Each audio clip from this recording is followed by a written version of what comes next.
안녕하세요.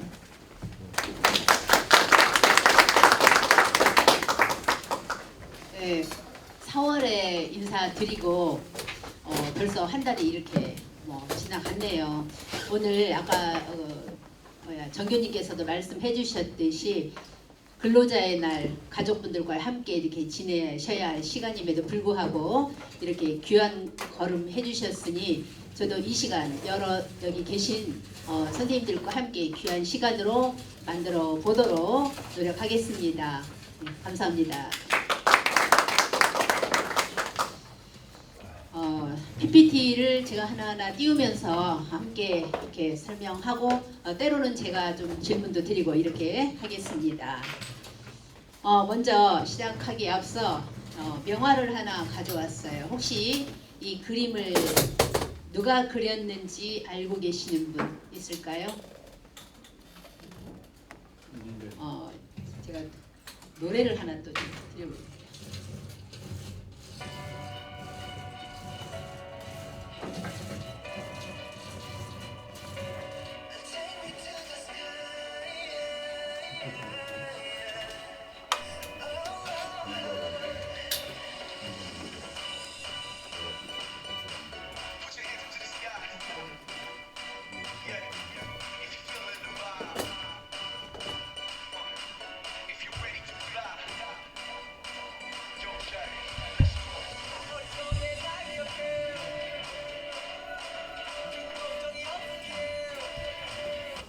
여기까지요. 이 노래 혹시 아시나요? 모르겠네요. BTS. 역시 젊으시네요. BTS 맞습니다. BTS 아시죠?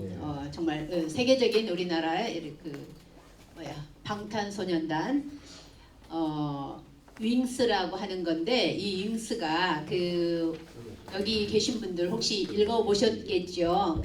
헤르만 헤세의 데미안 새는 알을 깨고 날아간다. 아프락사스.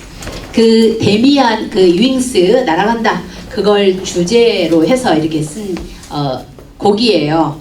그래서 지금 이 그림도 바로 헤르만 헤세가 헤세가 글만 잘 쓴 줄 알았더니 그림도 이렇게 많이 남겼더라고요. 말년에 독일을 떠나서 스위스 몬타뇰라 지금 여기가 저기 지금 하얀 구름 있는 그쪽이 알프스 산이에요. 지금 이렇게 구름으로만 표시되어 있는데 루가노 호수에서 말년을 보냈다고 합니다. 그래서 이런 수채화를 한 3,000여 점을 남겼어요. 그래서 저는 헤세를 좋아합니다. 헤세 전 작품 읽진 않았지만 다수의 작품을 읽고 이를 좋아합니다. 역시 또 헤세는 논어에 대해서 굉장히 조예가 깊었어요. 그래서 제가 헤세의 그림 또 방탄소년단의 음악으로 함께 이렇게 시작을 해봤습니다. 자, 여기 발성 연습을 좀 한번 해볼까요? 다 함께 시작. 말몰멜 발등이냐 멍멍이네 꿀꿀이는 멍멍해도 꿀꿀이하고 꿀꿀이네 멍멍이는 꿀꿀해도 멍멍하고. 자, 한 분이 좀 해주시면 좋겠습니다. 여기 선생님 한번 해보세요. 저기도 말뚝이 말뚝이냐 만물 말뚝이냐 멍멍이는 꿀꺽이는 꿀꿀해 멍멍이는 꿀꿀하고 꿀꿀이는 멍멍이는 꿀꿀이가 멍멍하네. 네, 좀 제일 어려운 부분이 어디예요?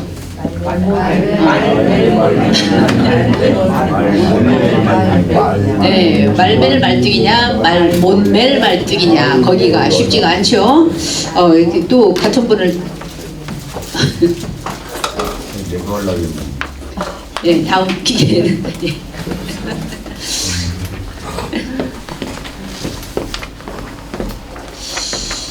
또 시가 있습니다. 이 시도 다 함께 좀 읽어주시면 좋겠습니다. 시작.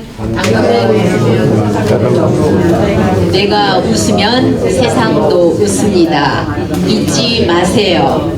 세상에서 가장 아름다운 꽃은 당신의 웃음꽃이라는 걸. 갓난 아이들이 보통 몇 회를 웃느냐? 저기 정답을 가져왔네요. 300~400회를 웃는다고 해요. 그런데 점점 나이 들수록 웃음을 잃어간다고 합니다. 하루에 몇 번씩 웃으시나요? 한번 예. 세월들이 안에서 모르지. 의식하고 앞으로 웃음 치료법도 있잖아요. 그래서 웃음 치료를 통해서 뭐 암을 낫기도 했다 이런 방송에서 보기도 했는데 많이 웃으십시오. 뭐 일로라는 말 있죠.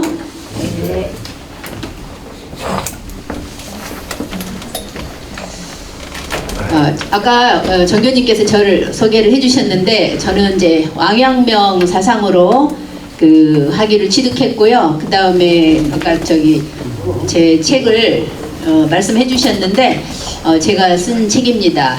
맨 처음에 논어 감성으로 읽다. 그리고 이제 쉽게 읽는 맹자 대학 중용 논어 이것은 이제 번역본이고요. 그 다음에 더 맛있는 논어 커피랑 읽어요. 이렇게 해서 총 4권을 제가 써봤습니다.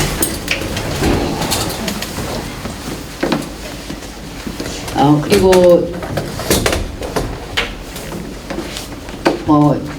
이런 전국대 간제연구소에서 강의도 했었고 또 지금 현재는 독서, 토론, 글쓰기 센터를 또 운영하고 있고요. 또 이제 디베이트 지도사 양성 과정 반도 운영하고 있습니다. 그리고 전주시에서 지금 진행하고 있는 동서양 고전 100권 읽기 이게 올해 지금 3년째 하고 있거든요. 5년 프로젝트인데 벌써 3년이 지금 지나고 있습니다. 그래서 전주시에서는 이렇게 활발하게 이런 그 고전 읽기 모임들이 이루어지고 있습니다.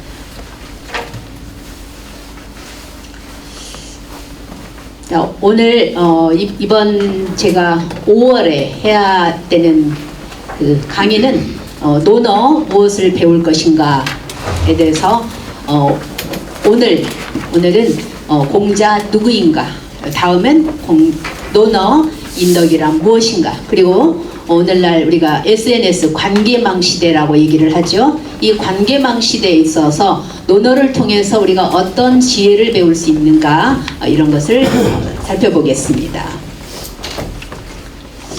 그래서 공자 누구인가, 공자님의 생애 그리고 주유천하의 그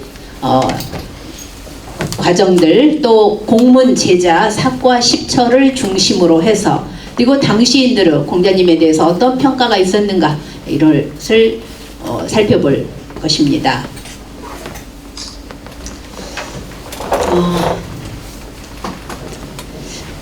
오늘날 사람들이 공자왈 맹자왈 하면 좀 뭔가 캐캐묵은 사상 아닌가 이렇게 생각을 많이 해요.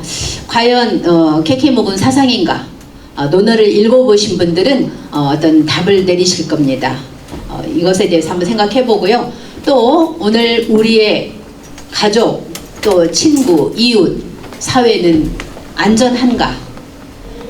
논어를 통해서 공자님의 지혜를 배우는 것은 어떨까요? 그리고 이번 제 강의를 통해서 꼭 가져갔으면 하는 한 3가지 정도 생각해 보시면 좋겠습니다. 모든 강의를 다 숙지하시기 쉽지는 않겠죠. 그리고 제가 맨 마지막에 이렇게 이 강의를 통해서 얻어갈 수 있는 마지막 팁을 하나 좀 드리려고 합니다. 끝까지 참석해 주시면 그걸 가져가실 수 있을 것입니다.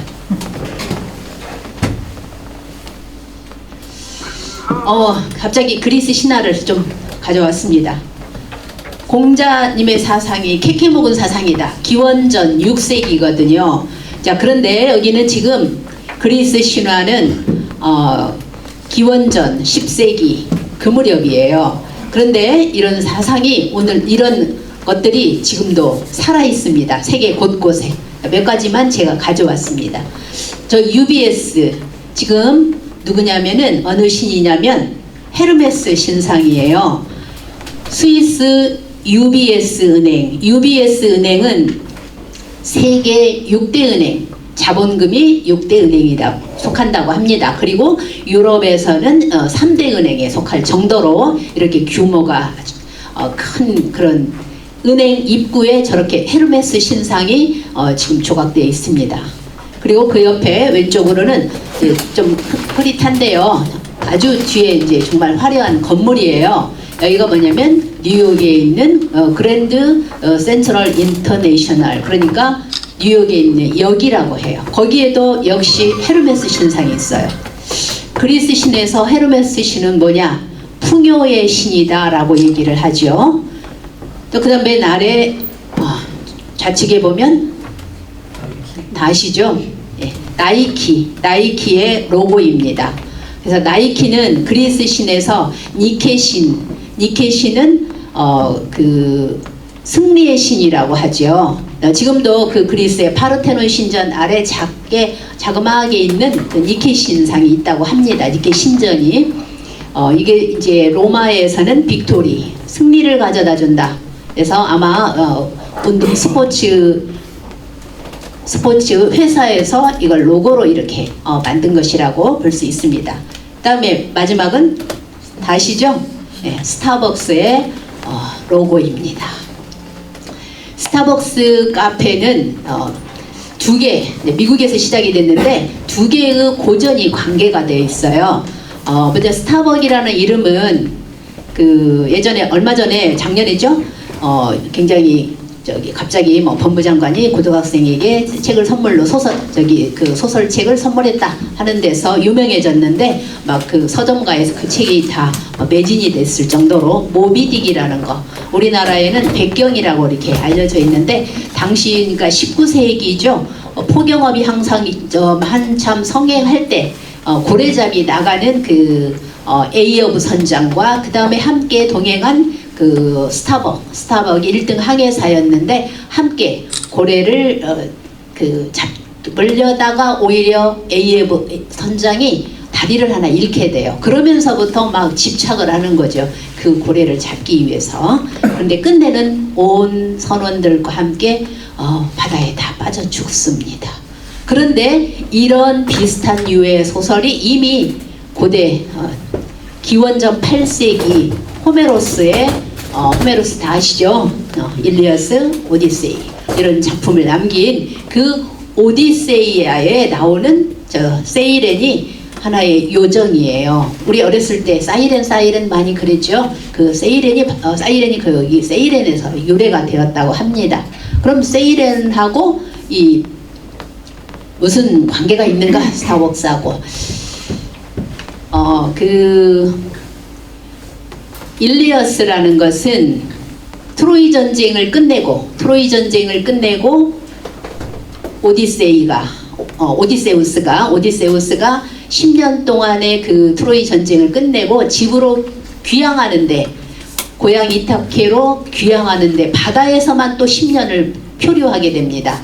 많은 괴물들을 만나고 그 중에 이제 세이렌이 사는 그곳을 지나게 되는데, 그곳은 물살도 워낙 셌고 그래서 쉽게 배가 헤쳐갈 수 없는 그런 곳이라고 해요. 또 이 세이렌이 얼마나 아름다운 음악 소리를 들려주는, 노래 소리를 들려주는가, 그 정말 선원들이 거기에 홀려가지고 그래서 많이 빠져 죽는 그곳이라고 합니다.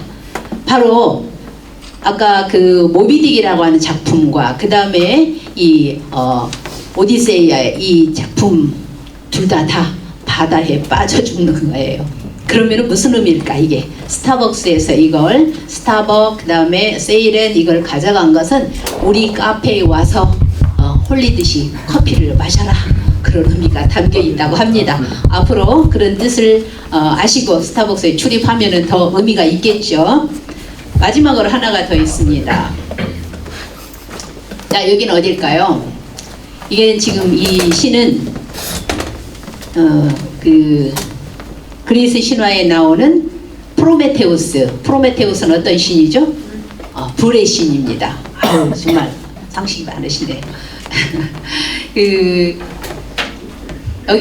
여기는 역시 뉴욕에 있는 록펠러 재단 그 본사 입구에 이렇게 지금 설치되어 있습니다. 그래서 프로메테우스는 제우스로부터 불을 가져다가 인간에게 가져다 줌으로써 나중에 벌을 받게 되잖아요.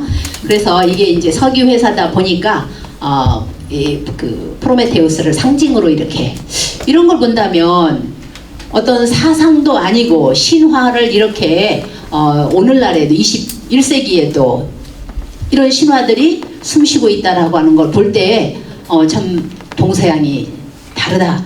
예를 들면 저희 나라에서 고주몽의 신화 또 뭐 박역거세의 신화 이런 것을 회사 앞에다 놓으면 삼성전자 앞에다 놓는다 하면 사람들이 어떻게 생각할까? 이런 또 생각도 해보게 돼요. 이게 바로 동양과 서양이 과거 고대 문화를 대하는 이런 차이가 아닌가 저는 이제 생각을 해보면서 아까 맨 처음에 제가 문제 제기했던 과연 공자님의 사상이 캐캐 묵은 사상인가 이런 걸 우리가 좀 비교해보고 싶어서 가져왔습니다.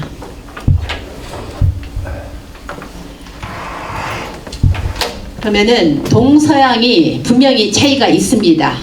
자연을 대하는 방식 또 인간을 이해하는 방식에 있어서 우선 대체적으로 보면 물론 뭐 더 세세하게 들어가면 또 다른 이야기들이 나올 수 있겠지만 대체적으로 서양의 경우는 자연을 물리적인 측면에서 이해하려고 했습니다. 그래서 그 자연을 인간 삶에 실용적으로 이용하는 측면이 많았습니다. 그러다 보니까 자연을 정복하게 됐죠. 그래서 오늘날 이렇게 자연과학을 발전시킨 것이 서양이라고 할 수 있겠습니다.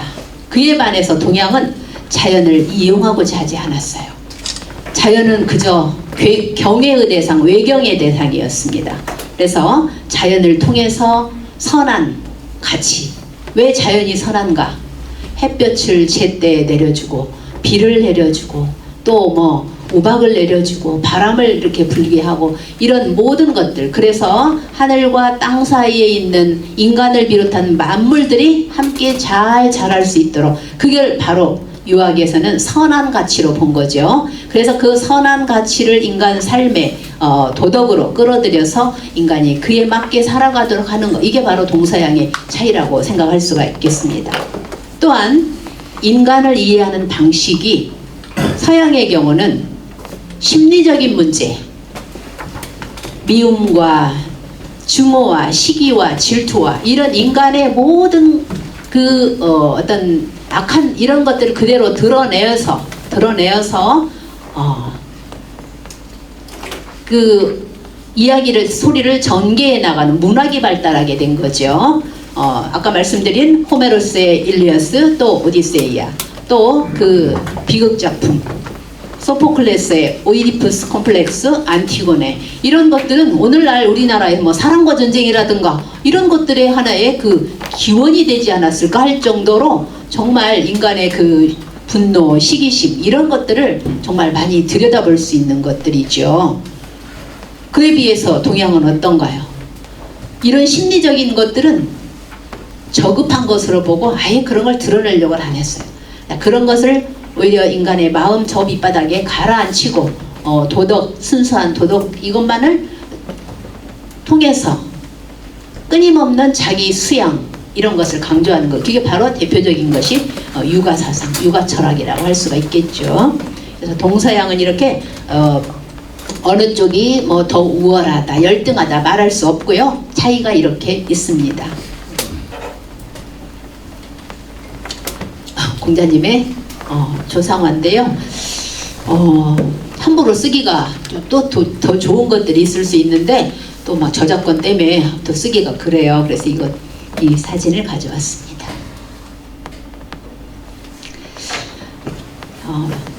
네, 예전에 학창 시절에 많이 배우셨죠. 세계 4대 문명, 메소포타미아, 이집트, 그 다음에 인더스, 그 다음에 황하 문명, 그러죠? 자, 물질 문명의 네 축이에요. 그에 반해서 정신 문명은 바로 여기에 있는 석가, 또 공자, 예수, 소크라테스를 말하죠. 그래서 이들은 활동한 시기는 조금씩 다르죠. 뭐 석가모니가 제일 빠르다고 할 수 있겠고, 그 다음에 공자, 그리고 또 소크라테스, 그 다음에 예수, 이렇게. 그래서 여기 칼 야스퍼스가 이들을 이렇게 제가 이걸 대학교 때 산 건데 지금까지 있습니다. 근데 책이 정말 누런해졌어요. 근데 책이 대를 물리기 어렵겠더라고요. 그래서 이제는 제가 이제 책을 사면 나 대 보고 끝내야지, 대물리면 좀 어렵겠다. 옛날 책하고 다르더라고요. 하여간 여기 이렇게 보면 추구 시대다라고 얘기를 해요. 이들이 서로 각기 다른 대륙에서 정신 문명의 축을 이룬 사상가다. 그래서 이 추계 시대를 카렌 암스트롱이라는 영국의 그 종교학자가 이렇게 두꺼운 책으로 이렇게 만들기도 했습니다. 카일 야스퍼스에서 그걸 아마 착안해가지고 쓴 걸로 알고 있습니다. 그 중에 공자님 세계 4대 성인 중에 한 분이 공자님에 대해서 오늘 더 깊이 있게 좀 생각해보고자 합니다.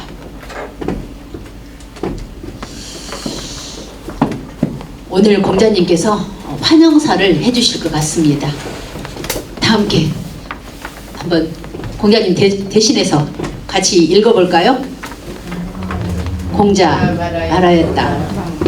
마을이 인한 풍속을 지니면 아름답다.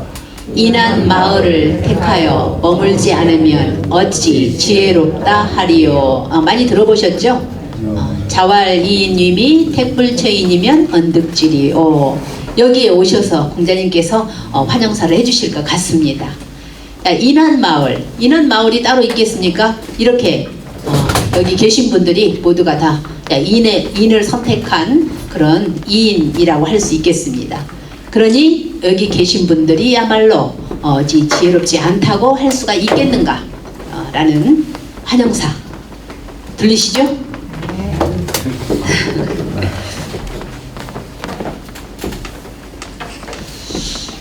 공자님에게 스승이 있을까? 당시에 그 제자들도 이런 설왕설래가 많았었던 것 같습니다. 위나라 대부 공손조가 자공에게 묻습니다. 중리는 어디서 배웠습니까? 라고 하니까 자공이 말합니다.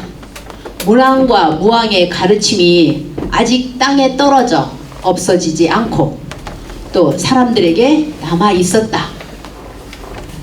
현명한 사람은 그 큰 가르침을 얻었을 것이고 현명하지 못한 사람은 또 역시 그 작은 가르침을 알고 있을 것이니 문왕, 모왕의 가르침이 아닌 것이 없었다. 선생님이 어찌 그것을 배우지 않았을까? 선생님도 그런 풍토 속에서 살았기 때문에 분명히 문왕, 모왕의 가르침이 하나의 그 스승으로 삼을 수 있는 거 아니겠는가라는 거죠.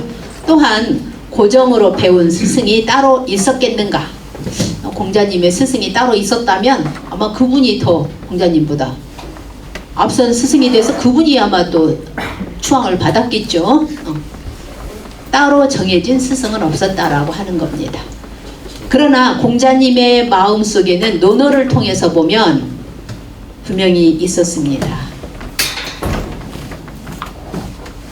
주공을 오매불망 정말 꿈에서 아마 자주 꿈을 꾸었었던가 봐요.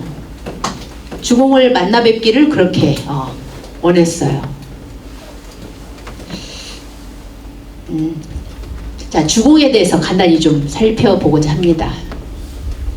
주공은 공자님과 시간적 거리는 굉장히 길어요. 500여 년 차이가 나요. 기원전 11세기 무렵. 공자님은 아까 기원전 6세기 무렵이라고 했죠. 자, 주공은 다 아시다시피 그 문왕은 은나라의 그 은나라 마지막 임금이 누구죠? 주임금이잖아요. 그 아주 포악하기로 유명한 주임금 때에 그 서쪽에서 제후, 그러니까 서백 희창이라고 얘기를 하잖아요. 그분의 그 그 서쪽 땅의 제후였었어요. 그런데 한 3분의 1을 차지하고 있었음에도 불구하고 그 주임금의 신하로 있었던 거죠. 그런데 너무나 포악하고 하니까 보다 못한 그의 아들 차남이죠. 장남이 그 주임금한테 희생을 당했다고 얘기를 해요. 바로 백읍고라고 하죠. 그러다 보니까 이제 무왕이 장남이 됐던 거죠. 그래서 무왕이 그 백성들이 당하는 고통이 너무나 정말 참아 볼 수 없어요. 그 맹자님이 말씀하신 대로 측은지심, 도저히 저렇게 고통받는 사람들을 두고 볼 수가 없다 해서 거사를 일으키죠. 그래서 주공과 함께 그 문왕의 아들이 한 10명 됐다고 해요. 그래서 그 주로 이제 그 혁명에 가담한 형제는 주로 주공단이었다라고 얘기를 하죠. 이렇게 함께 주왕을 이제 치게 되는 거죠. 그래서 바로 주나라, 서주 시대가 열리게 되죠. 그래서 그 무왕과 함께 주나라를 세우게 되는데, 그래서 하은 그 다음에 주나라가 등장하게 되는 거죠. 그게 보통 기원전 11세기, 그러니까 1170년 또는 1070년 혹은 1040년 정도 이렇게 보고 있습니다.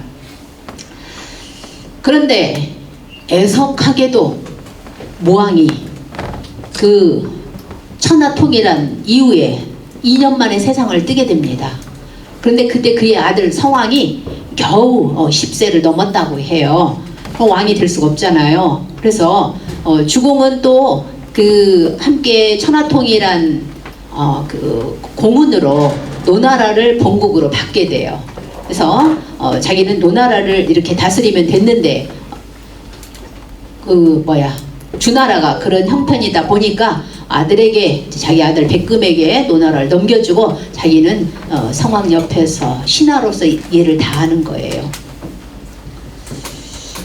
그러면서 그 주나라, 중국에 그 당시에 예제 또 뭐 교육, 정치 이런 모든 인문주의의 기틀이 주공에 의해서 이루어졌다라고 얘기를 해요.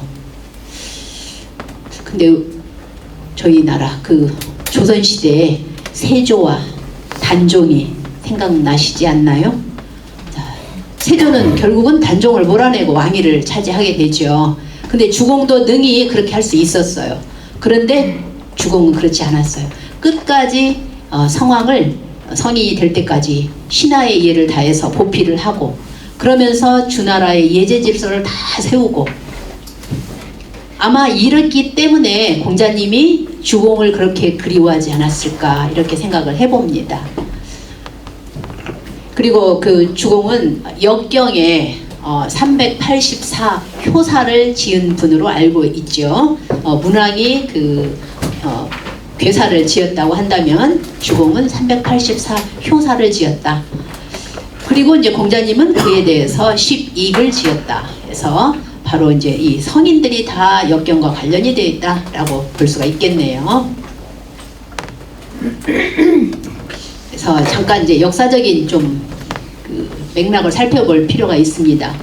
서주 시대는 11세기에서 8세기, 그러니까 1046년에서 770년까지 서주 시대. 서주 서쪽에 호경 땅에 그 도읍을 세웠다가 서주의 마지막 임금이 누구냐면은 유왕이에요. 유왕이 누구냐? 포사라는 그 여인과 함께 지내다가 나라가 망한 그 사람 알고 계시죠?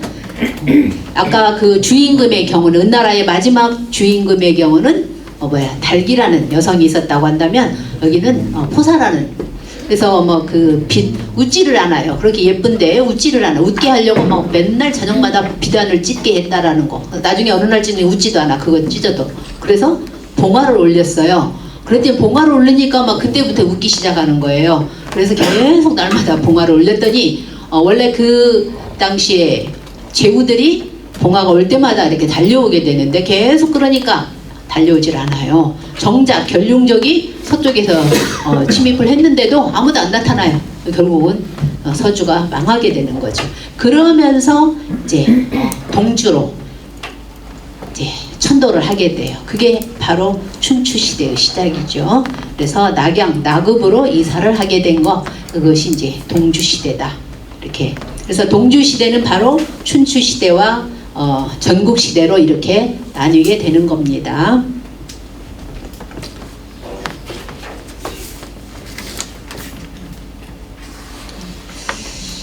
그래서 춘추 시대를 보통 제자백가 시대다라고 얘기를 해요. 제자백가, 백가쟁명의 시대라는 거죠. 그래서 많은 학파들이 이때 등장을 하는데 왜 하필이면 이때 등장했을까? 서주 시대에는 뭐했고 이렇게 생각할 수 있을 겁니다. 자, 서주 시대에는 이 지식인들이 귀족 계급들이었었어요. 그런데 이제 서주가 망하고 그들이 실직을 하게 돼요. 그래서 이들이 이제 민간 속으로 들어가게 되죠. 지식인들이. 그러면서 각기 자기 그 계급 출신 직업에 따라서 학파를 형성을 해요. 그래서 유학의 경우는 바로 사의 계급이라고 얘기를 하죠. 이 사의 계급들에 의해서 만들어진 것이 바로 유학이다 할 수 있겠습니다. 그 유학의 바로 창시자가 공자님인 거죠. 또한 그 시대는 문명의 발달 시기로 본다면은 철기 시대라고 얘기를 하죠. 자, 철기 시대는 이제 정말 농기구가 발달하면서 막 심경법이 발달하고 그래서 생산량이 급격하게 늘어나고 그래서 막 지배계급, 피지배계급 간에 이런 확연한 구별이 이루어지고 또 이렇게 농기구뿐만 아니라 무기가 발달하게 되죠. 그러면서 이때 이제 막 각 제후들이 패권을 다투게 되는 시대. 그래서 춘추 오패라고 얘기를 하죠. 그래서 이 나라들이 서로 힘겨루기를 하는 그런 시대라고 합니다. 중국이라는 말, 세계의 중심이다 그 뜻이죠. 세계 여행을 하지 않았던 때이기 때문에 자기네 나라만이 있다라고 생각을 했고 변방에 있는 나라들을 바로 사이라고 얘기를 하죠. 서융, 우리 저희 이 나라를 비롯해서 이쪽을 동이라고 얘기를 하죠. 그리고 북쪽에 있는 북쪽, 그 다음에 남만 이렇게 중국, 그 다음에 사이. 라는 개념도 바로 이 춘추 시대에 생겼다고 합니다.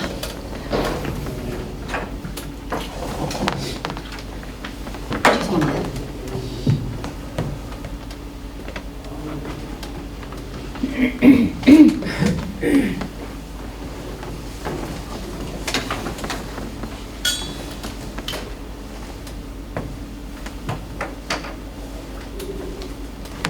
움직이죠.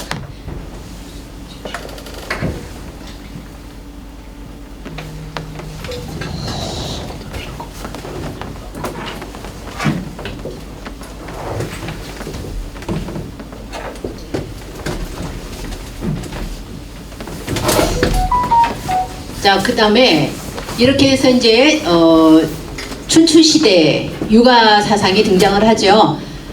아까 그러면서 도가, 유가, 도가, 묵가, 명가, 법가, 음양가 이런 대표적인 6학파가 등장을 하게 되는 시기.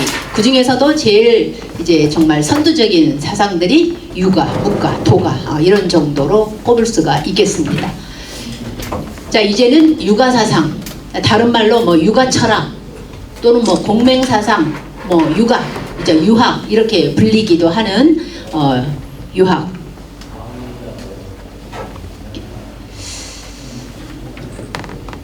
이 유학이 이제 세관적이면서도 출세관적인.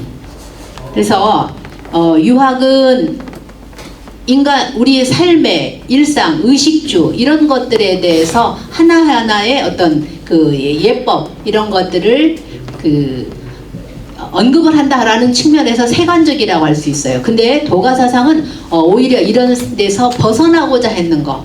그래서 어떻게 보면 도가 사상이 좀 더 멋진 사상 같아. 일상에 이런 데서 벗어나니까. 그런데 우리는 현실에 발을 딛고 있죠. 그래서 이제 둘을 비교한다면 유가는 좀 세관적이다. 그에 비해서 도가는 출세관적이다 라고 하는데 사실은 유가에도 이런 출세관적인 면이 있기도 합니다. 세관적이면서 그러나 거기서 머물라고 하지 않았어요. 그것에서 또 벗어나서 천인합일의 경지에 이루고자 하는 것 이런 것에서 본다면 또 출세관적인 것이다 라고 이렇게 얘기를 할 수 있습니다.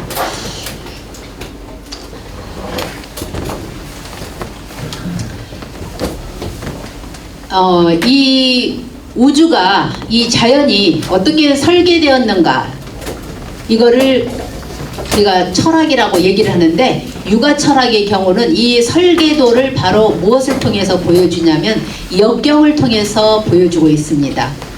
역경을 통해서 복희 씨가 64괴를 그렸고 또 그것에 대해서 문왕이 괴사를 만들고 그리고 주공이 384 효사를 만들고 이러면서 이제 역경이 성립이 되잖아요.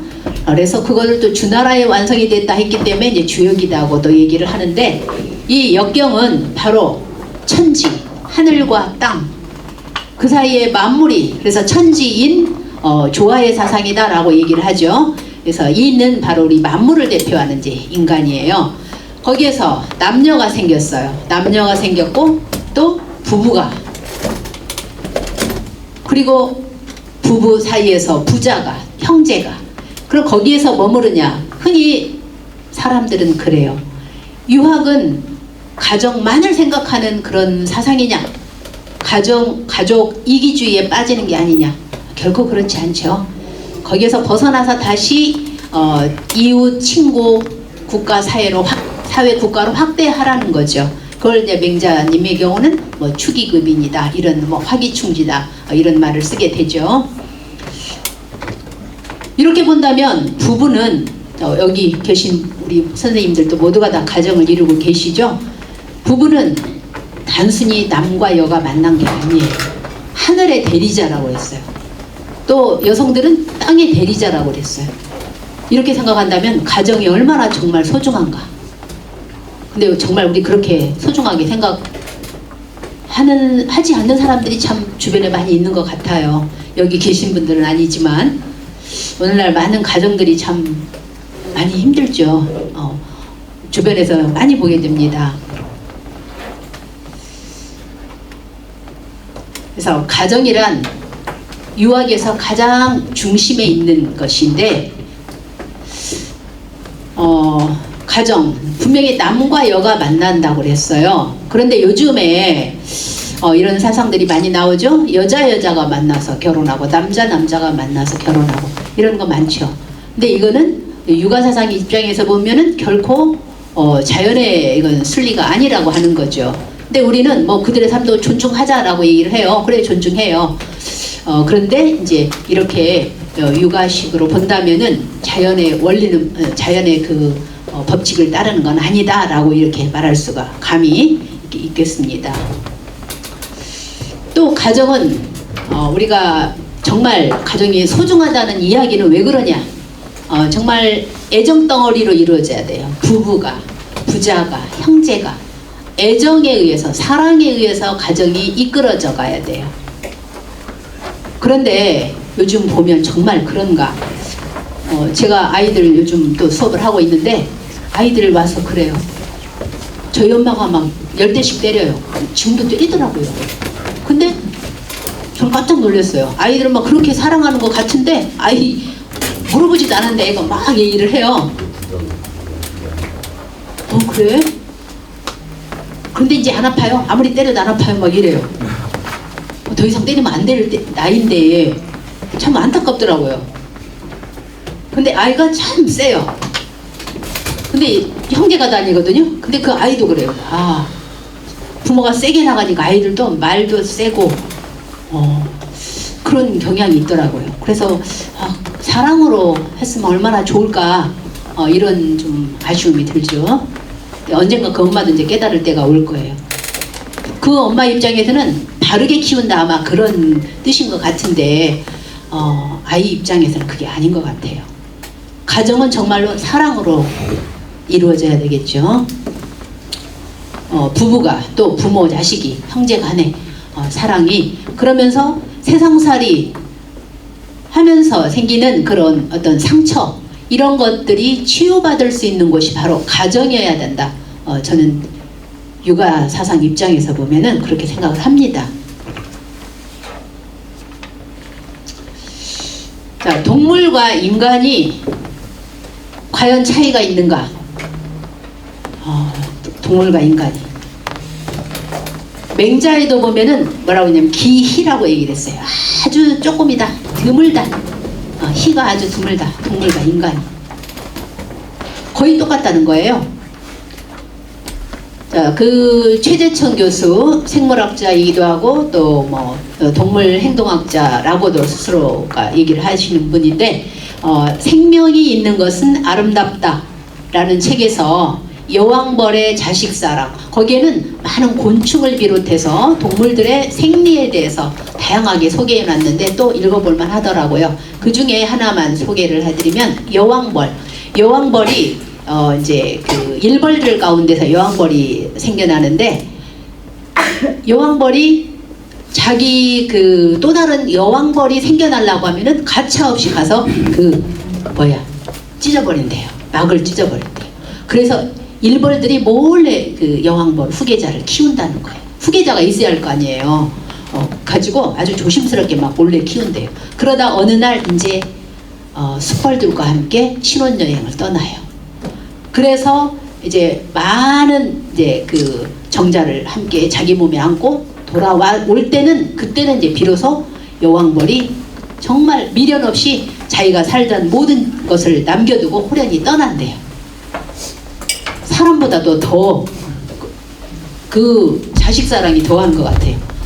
우리 사람들은 내 집은 내가 갖고 아이들 집을 뭐 조그마한 집을 사주거나 전세를 내주거나 이렇게 해주잖아요. 그런데 여왕벌은 아니래요. 그냥 미련 없이 떠난대요. 이렇게 본다면 그뿐만 아니라 뭐 뻐꾸기도 그러고 많은 동물들이 자식 사랑이 정말 유별나더라고요. 그거는 인간과 동물이 차이가 없잖아요. 근데 가끔 인간들 중에는 또 오히려 자식을 버리기도 해요. 그러나 대부분은 안 그러잖아요. 그런데 동물과 인간이 차이가 뭐냐? 동물들은 자녀가 부모를 공경하는 게 없어요. 그러니까 내리사랑만 있지 치사랑은 없는 거예요. 그런데 인간은 자식이 부모를 공경을 해요. 그건 뭐냐? 바로 그것이 윤리 도덕이에요. 그래서 맹자가 기희라고 하는 말이 동물과 인간이 크게 차이가 없어. 자식이 부모를 공경한 효도는 인간 자식만이 할 수가 있다라고 하는 거죠. 동물에게는 그게 없어요.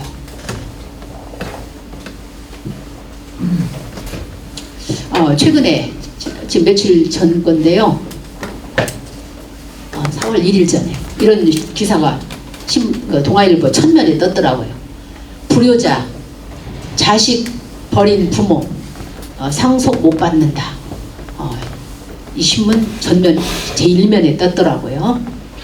그래서 이제 법 개정도 이렇게 할 거라 하는데 얼마나 지금 부모를 버리고 자식을 버리고 하는 사람들이 많으면 이제 이렇게 법으로까지 우리가 제재를 해야 되는가 하는 것을 생각해 보게 됩니다.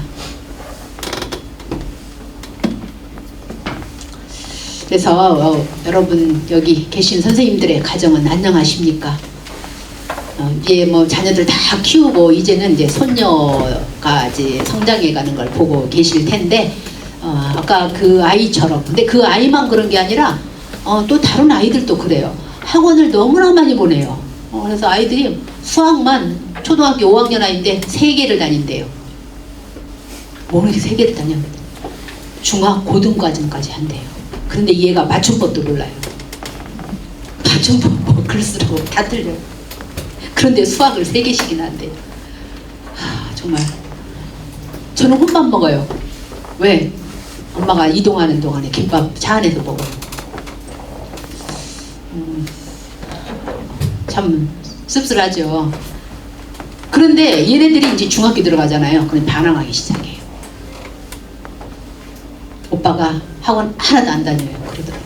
그러니까 그렇게 커봤어요. 근데 그걸 보고서도 계속 하시더라고요. 가지고 얘는 시험을 뭐 예를 들면 지금 뭐 중간고사? 중학교 그러는데 공부를 하나도 안 한대요. 이제 지쳐버린 거죠. 참 안타까워요.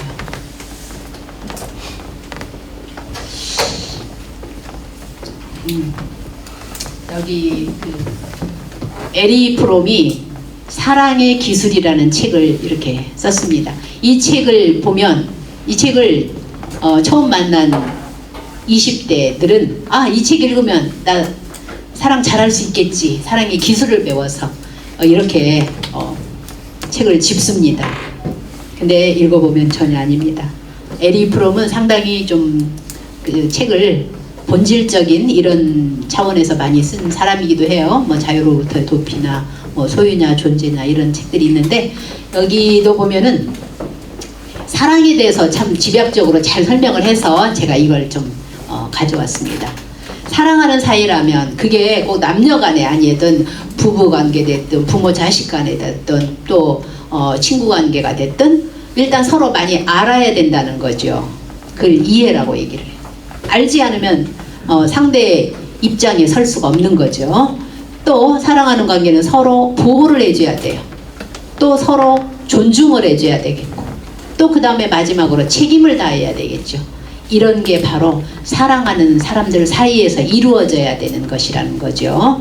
단순히 서로 어떤 감각적인 이런 사랑 그것이 아니고 이런 네 가지, 적어도 이것은 그 지킬 때 우리가 사랑하는 사이다라고 얘기를 할 수 있다는 거예요.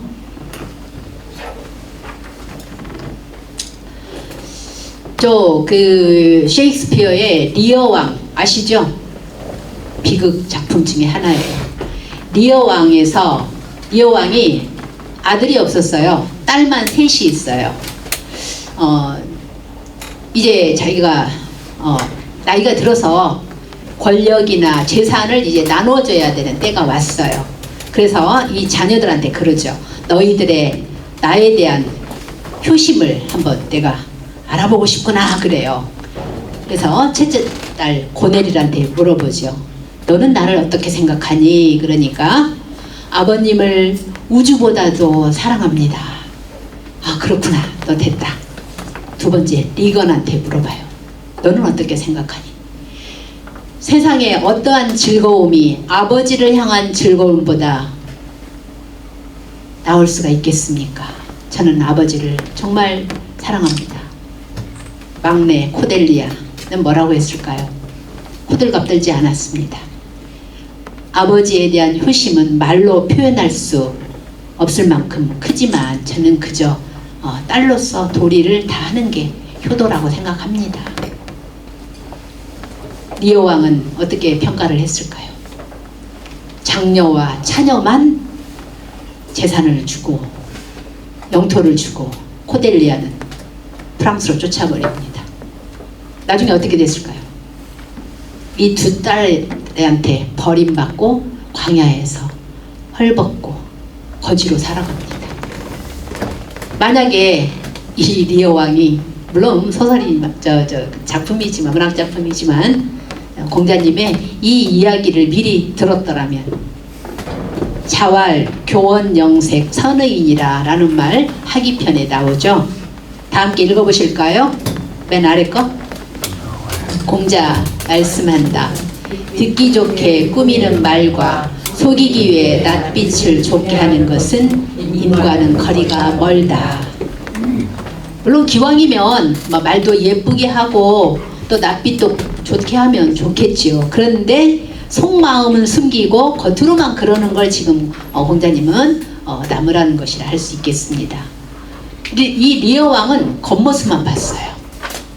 그래서 오만함을 정직이라 생각을 했고 아첨하는 걸 효도로 생각을 한 거죠. 끝내는 그 두 딸한테 버림받게 돼요. 진정한 마음을 갖고 있는 셋째 딸의 그 진심을 보지 못했던 거죠. 나중에 후회를 합니다. 결국 그래서 이것이 비극 작품이 되는 건데, 이렇게 우리가 사람을 평가할 때 또 같은 자녀들 중에서도 정말 그 중심이 어디에 있는가 이런 것을 제대로 파악하기란 참 쉽지 않은 것 같습니다. 자, 이제 공자님의 생애에 들어가겠습니다. 당시 그 주공이 본국으로 받았던 노나라의 출신입니다. 노나라 창평현 추읍 이렇게 취읍이라고도 하고 추읍이라고도 하는데 기원전 551년에서 479년까지 생존했습니다. 키는 구척 6촌이라고 하는데 한 190cm 정도로 이렇게 그 추산이 됩니다. 아주 거구였다고 하죠.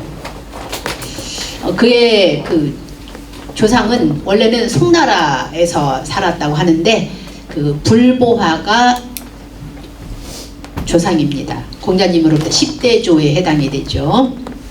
바로 그 윗선조, 그러니까 증조 부인 공방수 때에 아마 그 정치적인 문제 이런 걸로 노나라로 망명해 오게 됐다고 해요. 그리고 이제 그 조부 백하를 낳고 백하가 아버지 승량흐를 낳습니다.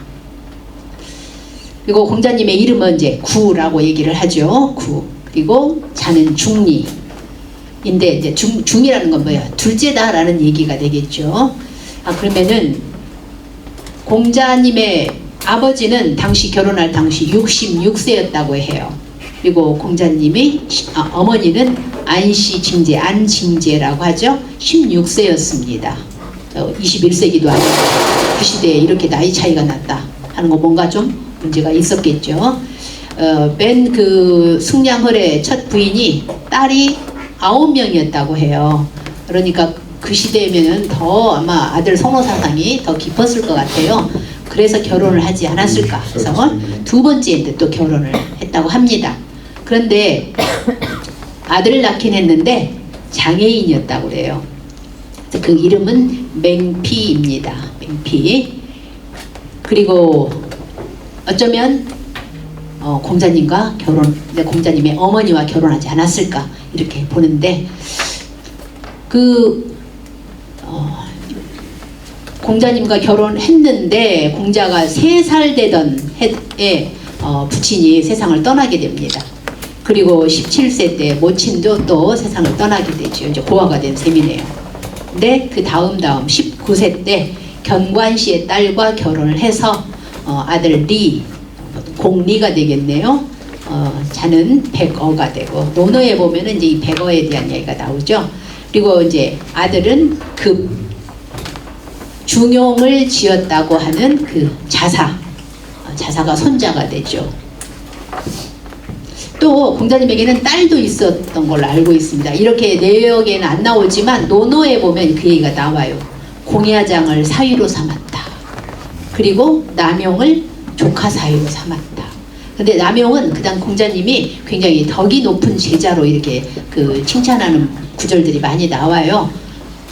역시 성인은 성인이다 하는 대목이 뭐냐면 자기 보통 요즘 사람 같으면 아무리 형제지간이지만 자기 사위를 더 좀 나은 사위로 자기 제자들이니까 더 나은 사위로 얻었을 텐데 더 좋은 사위는 좋은 그 남용은 조카 사위로 그다음에 자기 사위는 공야장인데 그 당시에 어찌된 일인지 하여간 그 감옥에 있었다고 해요. 자세한 내용은 안 나오는데 그것은 그의 잘못이 아니다. 공자님 그렇게 얘기를 하죠. 공야장 편에. 이렇게 딸도 있었다. 이렇게 추측해 볼 수 있습니다. 그리고 이제 20세 때 19세에 아까 결혼을 했고 20세에 아들 리를 낳게 된다고 했죠. 계시의 말단 관리인 창고지기를 하게 됩니다. 그리고 또 가축을 관리하는 이런 또 직업을 택해서 정말 그 계시의 가축이 많이 번성하게 했다. 그만큼 많이 애를 썼다라는 이야기도 될 수 있겠네요. 그리고 이제 20세에서 35세 그 사이는 알려져 있지 않아요. 35세에 노나라 소공이 개평자를 공격합니다. 계시 일가가 그 당시 실권이 아주 이 소공보다 더 높았었죠. 이때는 이제 삼환의 시대인데 삼환이 뭐냐면 15대 환공의 후손인 맹손, 숙손, 개손 그 중에서 계시 일가가 제일 그 실권이 힘이 셌다고 합니다. 그러다 보니까 이 삼환이 함께 그 소공을 공격을 하니까 결국은 제 나라로 피신하게 돼요. 그때 공자님도 함께 제 나라로 가게 됐는데 거기 가서 처음으로 그 제 나라의 멋진 음악에 빠지게 돼요. 그래서 3개월 동안 고기 맛을 잊을 정도였다라고 얘기를 해요. 그때 제나라 경공이 공자님을 등용을 하려고 해요. 그러면서 이계의 땅을 이제 복록으로 주려고 했었죠. 그런데 경공의 신하 유명하죠? 안평중 안영이 이렇게 말합니다. 무릇 유학자는 말재간이 있고 융통성을 잘 부려 법으로 규제할 수 없습니다. 거만하고 제멋대로 하는 까닭에 아랫사람으로 부리기도 어렵습니다. 또 상례를 중시해 슬픔을 다한다면 파상까지 아랑곳하지 않고 장례를 치름으로 풍속을 삼기 어렵습니다. 하니까 더 이상 경공도 이제 공자님을 등용하려고 하는 그 뒤로는 한 번도 그런 의사타진을 하지 않았다라고 합니다. 43세에 이제 소공이 죽고 정공이 즉위하게 됩니다. 또 대부 일가도 개평자가 죽고 개환자가 이제 등장을 합니다. 그런데 또 이 환자의 가신 양호, 논어 그 17편에 있는 양화편 그 주인공이죠. 그 양호가 환자를 가두어 버립니다. 이렇게 그 당시 춘추시대 하극상이 계속해서 일어나게 되는, 공자님이 볼 때는 정말 질서가 다 무너져 버리는 이런 시대인 거죠.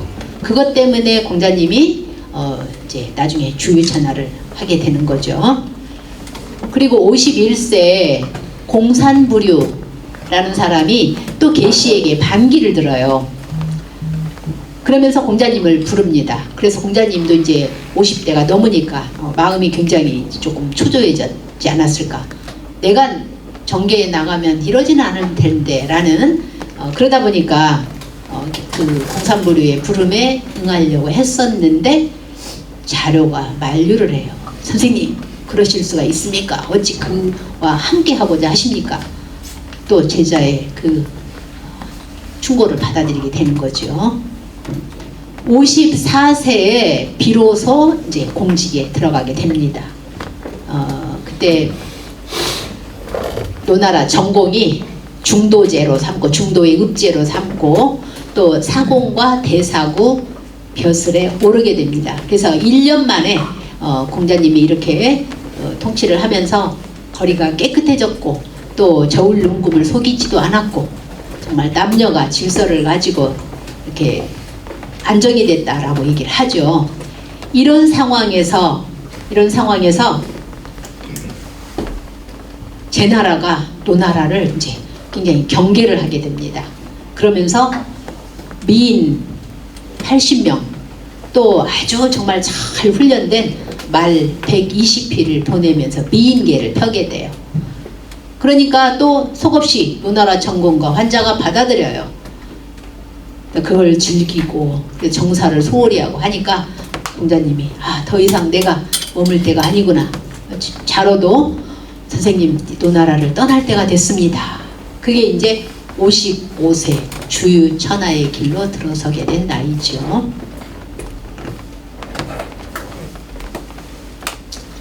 맨 처음에 갔던 나라가 이제 위나라입니다.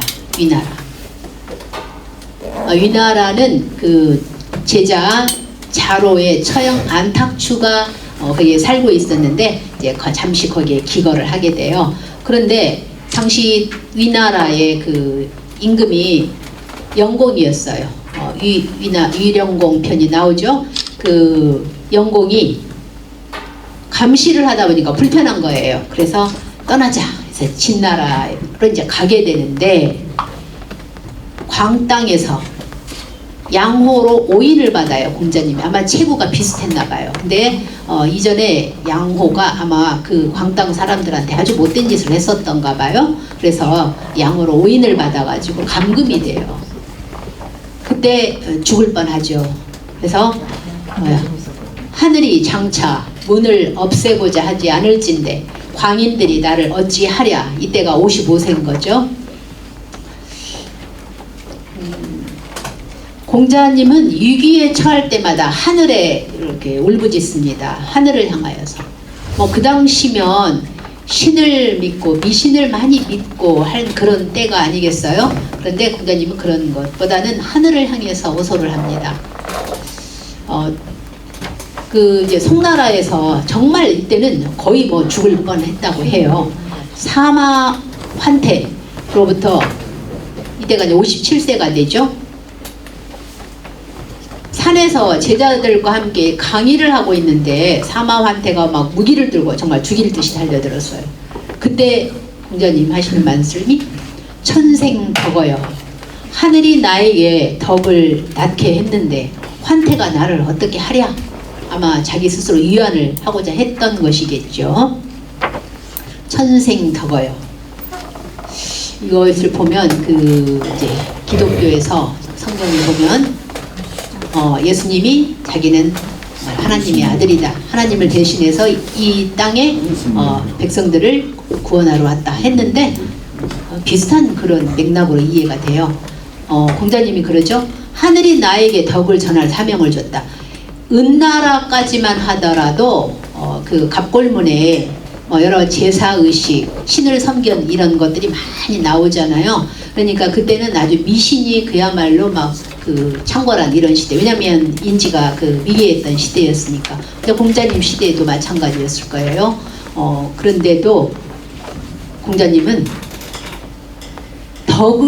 내가 하늘에 있는 천재가 그 인간을 지배를 했었는데 천재로부터 인간이 해방이 되는 건 바로 뭐냐, 인간이 덕을 가졌다라고 하는 거죠. 그래서 비로소 인문주의가 주나라 때에 성립이 됐다라고 이렇게 볼 수가 있죠. 그런 위험에서 이제 공자님이 다시 정말 살아났습니다. 이런 위험을 겪는 일들이 그 주유천하하는 과정 많이 이렇게 소개가 되어 있어요. 그리고 아까 그 이 나라에서 잠시 머물 때 이 나라 영공의 부인 그 왕비죠. 왕비가 또 사람을 이렇게 넣어가지고 계속 공자님 만나기를 원해요. 근데 공자님이 여러 번 피했다가 이제 만나게 돼요. 근데 자로가 굉장히 화를 내죠. 왜냐하면 그 영공의 부인이 별로 행실이 안 좋았다고 이렇게 논어 곳곳에 나오거든요. 왜 그런 사람을 만나냐고 막 화를 내는 거죠. 그러니까 공자님이 내가 만약에 문제가 있었다면 하늘이 나를 버릴 것이다. 하늘이 나를 버릴 것이다. 그래서 공자님의 가장 그 마음 빗바탕에 있었던 의지하고자 하는 것은 바로 하늘이다. 그래서 이 하늘에 대해서 또 많은 이제 논문이 있죠. 이 과연 공자님이 말씀하신 하늘이 뭐냐, 의지하고 있는 그런 또 곳곳에 또 많이 나옵니다. 그다음에 정나라에서 이제 진나라로 가게 되고 또 여기에서 또 위기를 또 만나게 됩니다. 그리고 이제 채나라에서 초나라를 거쳐서 68세에 고향 노나라로 돌아오게 됩니다. 그래서 공자님이 그 배출한 제자를 보통 3천의 제자다라고 얘기를 해요. 3천의 제자. 그 중에서 6예를 익힌 제자는 72제자였다. 또 아주 지근거리에서 함께했던 제자들은 공문삭과 십철이다 얘기를 하죠. 근데 후대의 학자들은 그래요. 이거는 진나라에서 채나라로 이동하는 과정에 주로 함께 했던 제자들이지 가장 그 가까이에서만 있었던 제자라고 보기는 어렵다라고 이렇게, 왜냐하면 예외적인 사람도 있기 때문에 이런 그 해설을 하고 있습니다. 자, 이제부터는 막 계속해서 정말 공자님에게 정말 상심을 하는 그런 일들이 생겨나요. 69세에 그 아들 리가 50세로 세상을 떠나게 됩니다. 또 그 다음에 70세 안현이 죽게 됩니다. 가장 사랑하는 제자 안현이 죽게 됩니다. 그때 공자님 하신 말씀이 하늘이 나를 망쳤구나. 하늘이 나를 망쳤구나. 또 어쩌면 경호원처럼 늘 함께 있었던 자로 72세에 죽습니다. 그냥 죽는 게 아니라 그 아까 영공 있죠. 이 나라 이 나라 영공의 아들이 교회였어요. 교회의 아들이 출공첩이했어요. 이 둘 사이에 서로 막 그 부자간의 권력 다툼이 일어나요. 그 사이에 희생이 된 거죠. 이런 험한 꼴을 다 보고 그 다음에 공자님도 세상을 떠나게 됩니다. 4월이었다네요. 그래서 노나라 도성 북쪽 물가에 장례를 지냈고요. 제자들이 3년상 심상을 지냈는데 자공은 3년 사이 끝나고 여막을 짓고 6년상을 자공만이 끝까지 그러니까 공자님을 마음으로 이렇게 모셨던 제자가 자공이었다 이렇게 알 수 있습니다. 그리고 공자님의 그 책 저술과는 춘추를 그 편집을 했고 또 역경에 대해서는 그 서술 다시 말하면 시빅을 지은 거죠. 또 예약을 개역을 했고 시와 서 시경과 서경의 그 불필요한 부분을 삭제를 했다. 이제 이것도 다 논어에 나온 이야기죠.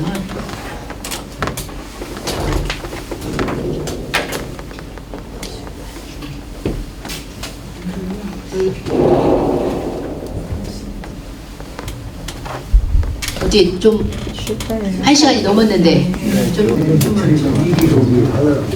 저는 내일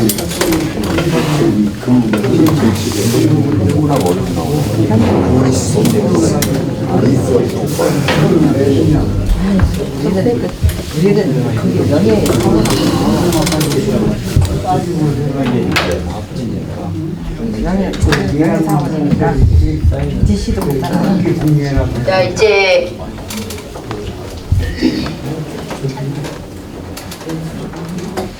이 교시가 시작이 됐습니다.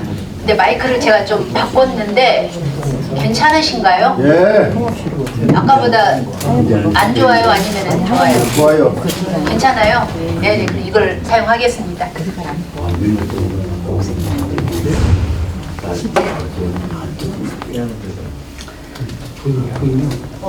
공자님의 그 제자 삭과 식철이라고 하는데 삭과 식철 저는 여기다가 증자까지 해서 11철로 이렇게 소개해 드리겠습니다. 사마천이 쓴 사기에 보면 공자와 안연을 이렇게 빗대었습니다. 천리마와 파리에 빗대었어요. 파리가 천리마 꼬리에 붙었기 때문에 천리를 갈 수 있었다는 거죠. 아마 공자님이 안 계셨더라면 안연이 오늘날까지 저희들에게 알려지지도 않았겠죠. 또 백이숙제 아시죠? 무왕이 천하를 통일하는, 다시 말하면은 주왕을 몰아내는 어떤 면에서 역성혁명이잖아요.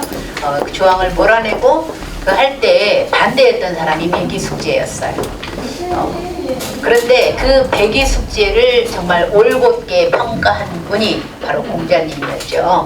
그래서 사마천이 사기 그 열전을 배치할 때 제1편에 백이편을 놓았던 것도 이제 공자님의 그 영향이었다 이렇게 볼 수가 있겠습니다.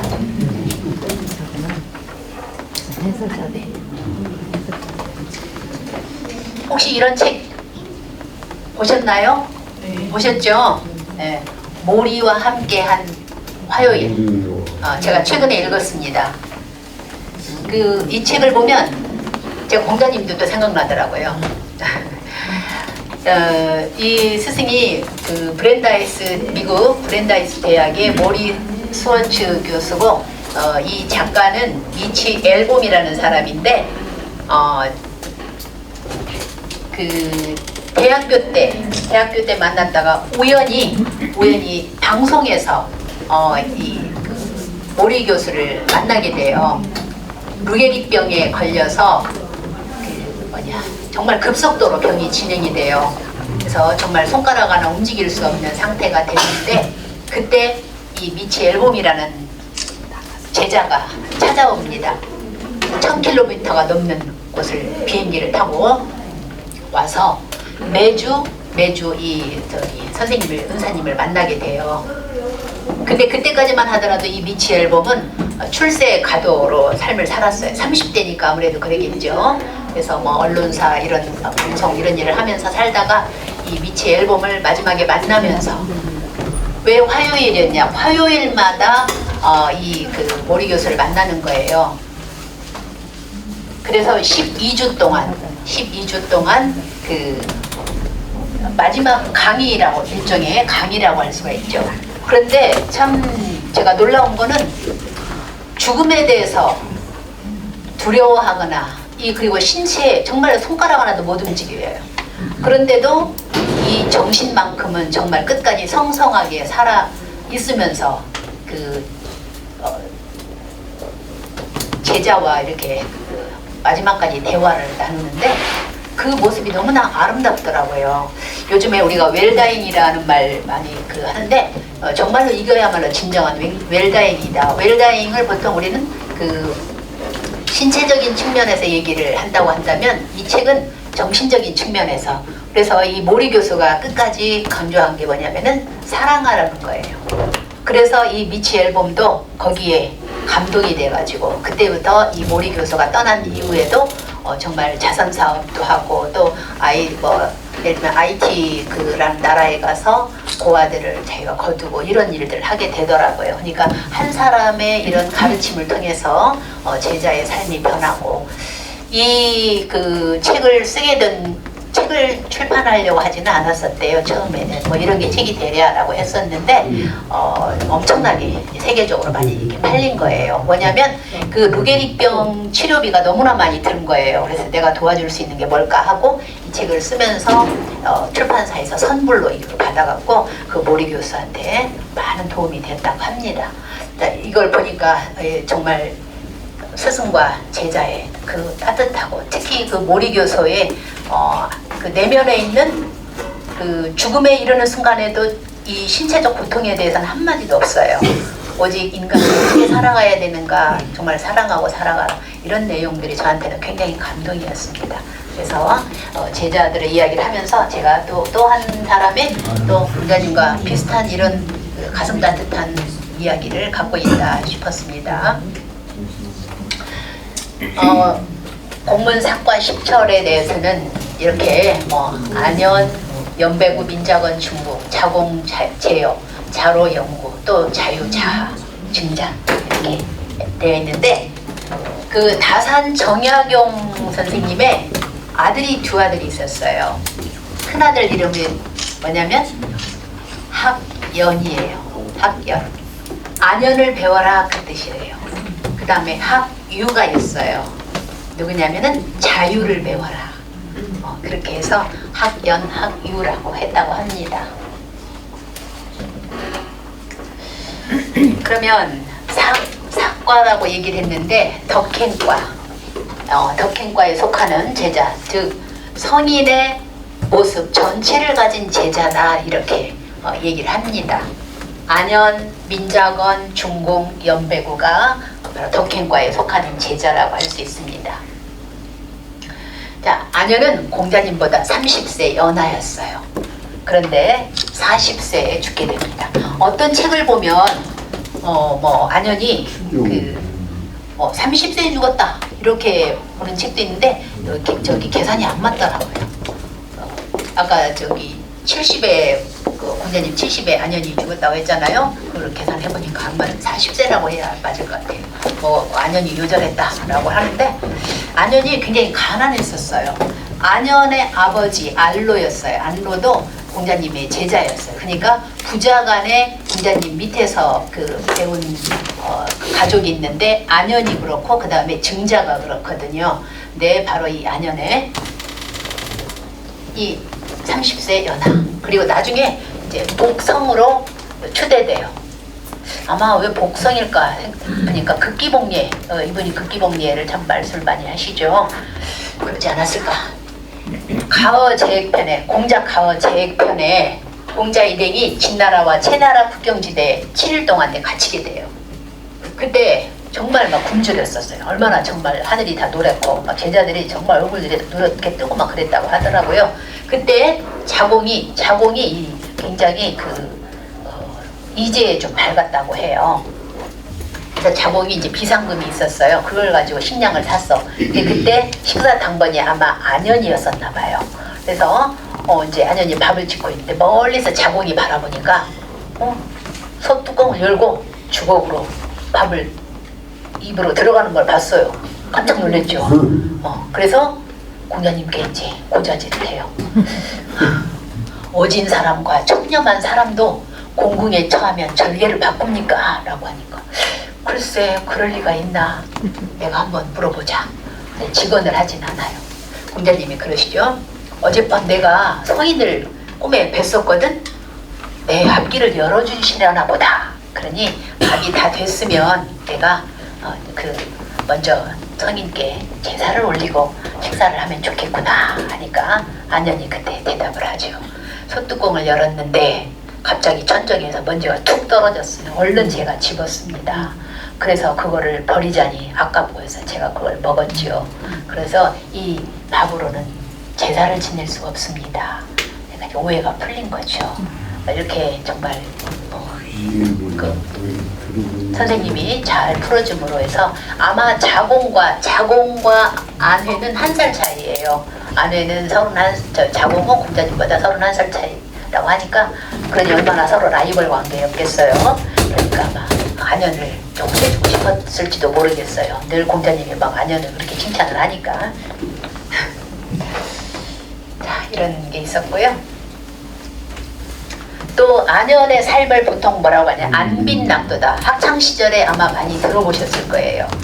뭐 일단사, 일표, 국어책에 많이 나오죠. 그 바로 주인공이 안현이었습니다. 안빈낙도, 가난에 처하면서도 도를 즐긴다 라고 얘기를 하죠. 그래서 논어에 이런 말이에요. 옹약편에 다 함께 읽어보실까요? 안회는 참으로 지혜롭구나. 회는 배그릇의 밥과 표주박의 물을 누추한 곳에 살면서도 다른 사람들은 그 힘든 것을 견디지 못하는데 안회는 그 즐거움을 바꾸지 않으니 지혜로운 안회요. 이렇게 얘기합니다. 배그릇의 밥과 표주박의 물. 그야말로 밥과 맹물 한 그릇이에요. 반찬 하나도 없어요. 얼마나 가난했으면. 그래서 그런데도 불구하고 아내는 그것을 즐거움으로 알고 바꾸지 않았다. 나중에 이제 그 아내가 30대 40세 죽게 됐는데 후세의 학자들이 그래요. 아내는 막 얼굴이 누렇게 뜰 때가 많았다는 거예요. 영양실조로 아마 그랬던 것 같다라고 얘기를 하죠. 노나라 애공이 묻습니다. 아마 이게 주유차나 끝나고 그 무렵이었던 것 같아요. 아마 제자를 이제 그 관리로 등용하고 싶어서 소개를 해달라는 이 상황으로 이렇게 추측이 됩니다. 제자 가운데 누가 가장 학문하는 걸 좋아합니까? 라고 이렇게 물어보니까 안현이란 자가 배우기를 좋아하고 노여움을 남에게 옮기지 않으며 잘못을 거듭하는 일이 없습니다.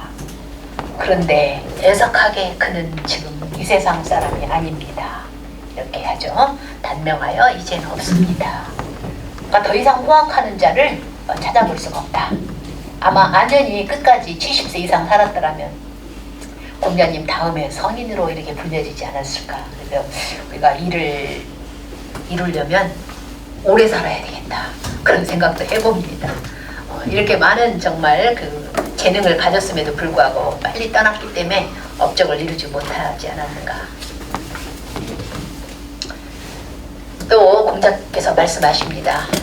회는 그 마음이 3개월 동안 인을 어기지 않았다.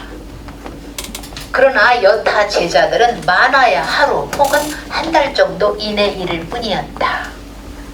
이걸 어느 초등학교, 서울에 있는 그분이 굉장히 유명하시더라고요. 서울 사립초등학교에서 근무하시는데 이분이 아이들한테 한번 얘들아, 이 공자님의 이 말씀 우리 실천 한번 해보자. 너네들 이거 한 10일은 할 수 있을까? 그랬더니 다들 도전한다고 그랬대요. 그런데 하루도 못 가더래요. 밖에 밖에 나가서 떠들지 말고 이렇게 뛰어다니지 말고 전부 다 걸리더래요. 얘들아 이렇게 어렵지, 일을 하기 이렇게 어렵단다, 하루도 못한다. 네, 맞습니다. 아이들이 전부 그랬다는 이야기를 제가 들었습니다. 3개월 동안 일을 어기지 않았다. 우리 여기 저 어머님들 많이 계시니까 액기스, 우리가 그 음식 액기스 만들 때 예를 들면 그 매실 액기스 며칠을 숙성시키나요? 100일이죠. 100일입니다. 맞아요. 그 전에 먹으면은 독성이 계속 남아있다라는 거잖아요. 3개월은 보통 우리가 100일로 이렇게 칩니다. 단군 신화에 보면은 그 환웅이 곰과 호랑이에게 마늘과 쑥을 주면서 며칠을 견디라고 해요? 100일을. 그런데 호랑이는 100일을 못 견뎠어요. 그런데 곰만이 100일을 견뎠어요. 이제 곰이 아니라 뭘로 변했어요? 옥녀로 변했어요. 그 옥녀는 이제 곰이 아니에요. 그래서 우리가 어떤 그 질적 변화를 가져오려면 3개월은 걸려야 한다는 거예요. 작심삼일이라는 말 있죠? 작심삼일 할 수밖에 없어요. 근데 적어도 얼마를 견뎌야 되냐? 100일을 견뎌야 된다. 그래서 습관 바꾸기 아주 좋은 시간이 3개월 100일이라고 얘기를 하죠. 그런데 바로 공자님이 그거를 캐치를 하셨어요. 3개월.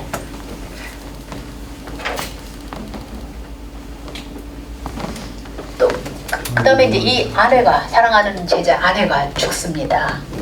그때 하늘이 나를 버렸구나, 하늘이 나를 버렸구나. 그러니까 옆에 있는 사람들이 그래요. 아유, 선생님 너무 지나치십니다. 그러니까 공자님이 내가 그렇게 지나쳤느냐 하니까 내가 저 사람을 위해 애통하지 않고 누구를 위해 애통해 하겠느냐, 이렇게 정말 안타까워서 하신 말씀입니다.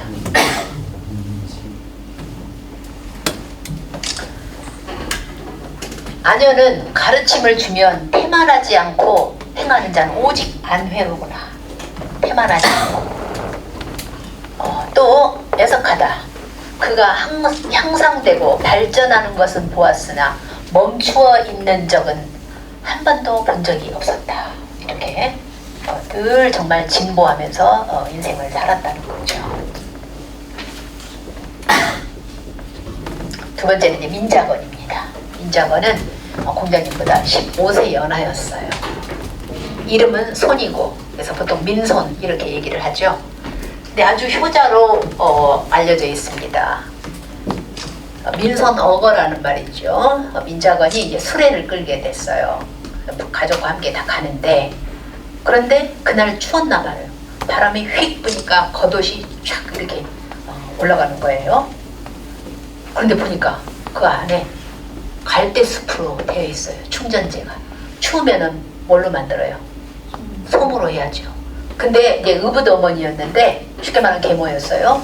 그런데 그가 낳은 아들 둘이는 솜으로 이렇게 옷을 만들어줬는데 이 민자건만 이렇게 갈대 옷으로 이렇게 충전재가 되어 있는 거예요. 그러니 아버지가 이제 그때 알게 됐죠. 아, 이 사람 안 되겠구나. 그래서 어머니를 쫓아내려고 해요. 그러니까 민자건이 아버지 팔을 붙잡고 말하는 거예요. 어머니가 계시면 하나들만 춥지만 어머니가 나가면 세 아들이 춥습니다. 감동을 먹었어요. 그리고 그의 어머니도 이제 정말 회심을 해가지고 아주 화목한 가정을 만들었다. 한 사람의 그 행동으로 인해서 온 가족이 다 이렇게 감동을 받는 장면이잖아요. 그래서 공자님이 이제 이런 말씀을 하세요. 효자로구나 민자건이여. 부모 형제의 칭찬하는 말에 흠잡을 것이 없구나. 부모 형제, 너의 형제들이 하는 말이 다 옳구나. 이렇게. 또 아주 청렴한 사람으로 이렇게 알 수가 있습니다. 민자건을 뒷땅의 재상으로 삼으려 할 때 계시가 이제 민자건을 부르려 합니다. 그때 뭐라고 하냐면 나를 위해 잘 말해줘.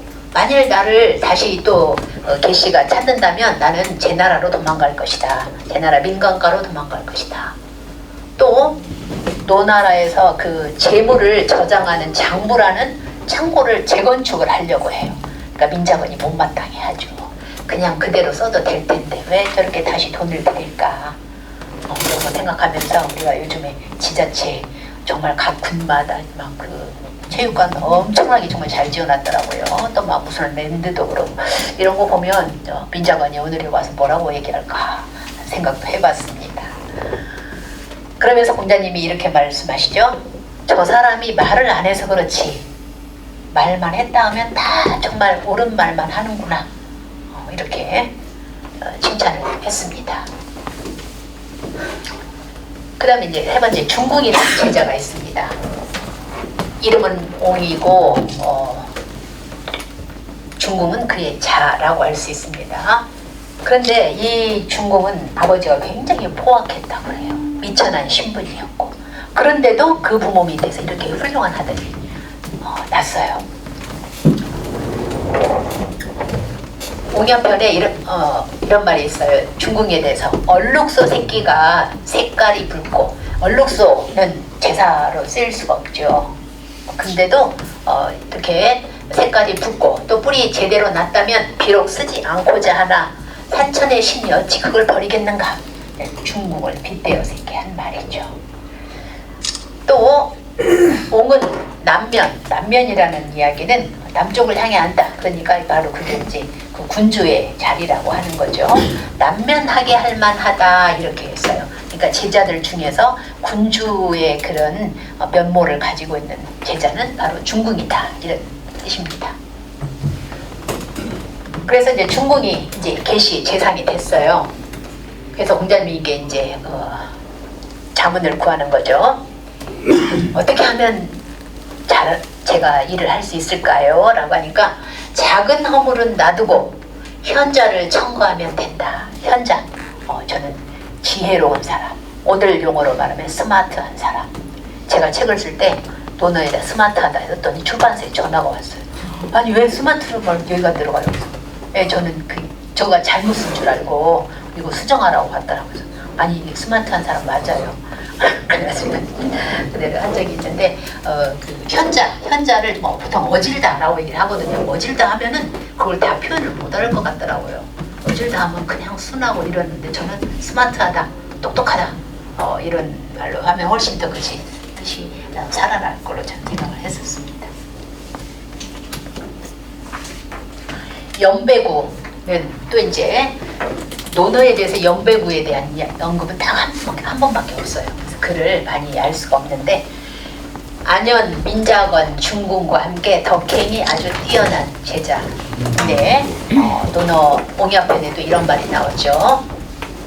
이런 병에 걸릴 리가 없는데 운명인가 보다. 이 사람이 이런 병에 걸리다니, 이 사람이 이런 병에 걸리다니. 도대체 무슨 병일까? 후대 그 학자들 다른 서적을 보니까 문둥병이라고 얘기를 하더라고요. 그래서 이제 공자님이 문병을 갔어요. 근데 직접 방으로 안 들어가시고 창문으로 이렇게 선을 하면서 이제 위로를 하는 거죠. 이런 병에 걸리다니, 이런 병에 걸리다니, 이렇게 정말 위로를 하시는데 공자 가어에 대해서는 가어에는 이렇게 나오죠. 아무리 가난해도 겉으로 표현하지 않았고 아무리 부귀해도 교만하지 않았으며 이 사람에게 노여워한 것을 저 사람에게 옮기지 않았고 어제 가졌던 원망을 오늘까지 연장하지 않았으며 이전 남의 과실을 기억하지 않았던 사람. 이게 바로 연배구다. 이제 공자 가어에 나오는 연배구에 대한 평가고요. 논어에는 이제 더 이상 없습니다. 그 다음에 언변 화술과에 속한 제자로서는 자공과 제여가 있습니다. 언변 화술과는 단순히 말을 잘하는 사람을 떠나서서 외교관 역할을 많이 했어요. 자공이 한번 보게요. 자공의 성은 단목이고 이름은 사입니다.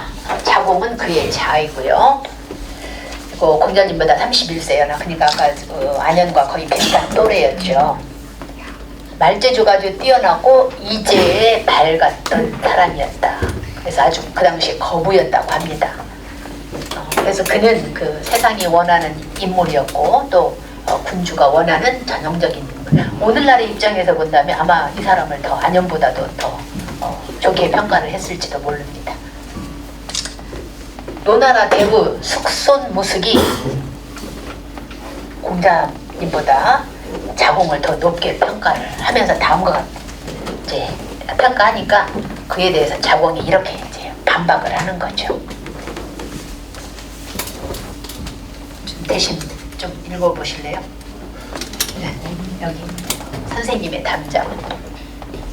선생님의 담장은 여러 길이어서 그 운을 얻어 들어가지 못하면 종묘의 아름다움과 백관의 많음을 알 수 없습니다. 네. 저 혼자만 하면 또 재미가 없거든요. 감사합니다. 선생님의 담장은 여러 길이어서 그 문을 얻어 들어가지 못하면 마치 그 궁궐의 종묘의 아름다움, 백관 많은 관리들이 있는 그것을 알 수가 없는 것과 같다. 어떻게 나를 감히 공자님의 이렇게 비유를 할 수 있겠느냐. 이렇게 숙성모습을 이렇게 좀 은연중에 담으라는 겁니다. 교재에는 백관을 많이 보면 알 수 있다라고 되어 있거든요. 거기 없다고. 예. 알 수 없습니다로 해야 되겠네요. 네, 그게 좀 잘못됐나 봐요. 교재 같은 건 어땠지요? 예. 아이고, 죄송합니다. 이렇게 꼼꼼하게 읽어보시는데.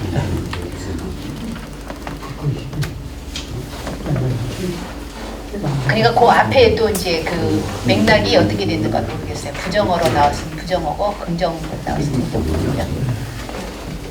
그래서 지금도 그 중국 산동성 곡부에 있는 공자 사당에 그 공묘의 대문을 앙성문, 성인을 우러러보는 문이다, 이런 앙성문이 있다고 하는데 거기에 만인궁장이라고 되어 있대요. 이게 지금 사진 이것입니다. 만길이라는 궁의 그 담장이다. 만인궁장. 공자님의 사상의 깊이를 이렇게 은유한 것이라고 할 수 있겠습니다.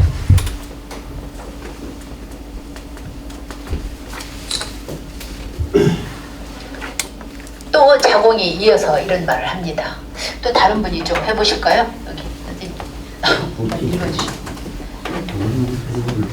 보통 사람들의 똑똑한 것은 저 전작과 같아서 오를 수 있지만 신성 공자님의 저는 저 하늘의 해와 달과 같아서 감히 오를 수 없다고 말합니다. 사람이 스스로 꿈보다 하나 어찌 해와 달에 손상이 되겠는가. 다만 자신의 분수를 알지 못함을 보여줍니다. 감사합니다.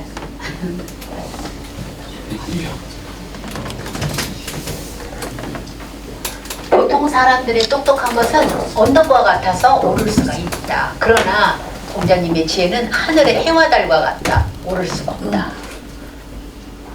사람이 그걸 끊고자 하나, 해와 달을 끊고자 하나, 해와 달에 무슨 손상이 가겠는가, 이런 뜻이죠.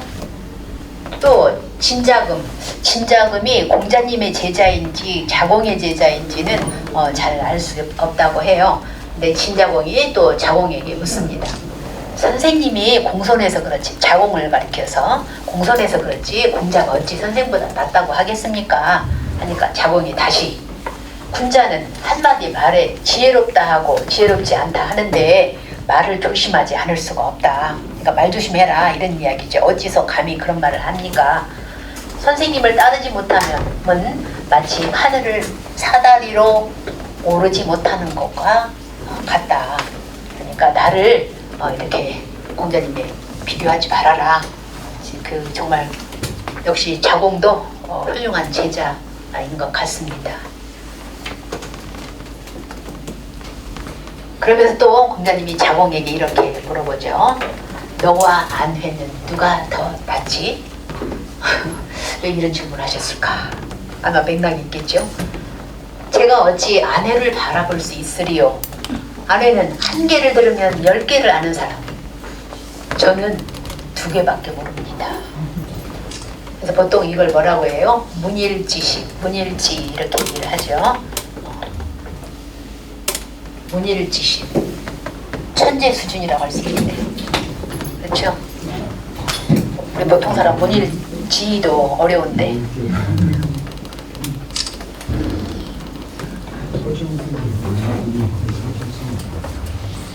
그러니까 자공의 사람 되미도 참 잘 괜찮은 사람 같습니다. 가난함과 부유함에 대해서 이렇게 자공이 제자들 중에 가장 돈이 많고 그러니까 이 또 공자님이 가난한 삶을 오히려 안연히 안빈낙도의 삶에 대해서 칭찬을 하고 이러니까 좀 마음이 많이 신경이 쓰였지 않았을까. 그러니까 이제 공자님한테 이렇게 묻습니다. 가난하면서 아첨함이 없고 부유하면서도 교만함이 없으면 어떻습니까? 자기가 지금 돈이 많잖아요. 이렇게 살면 어떻습니까? 하니까 가난하면서 그 삶을 즐기고 부유하면서 얘를 좋아하는 것보다는 못하다.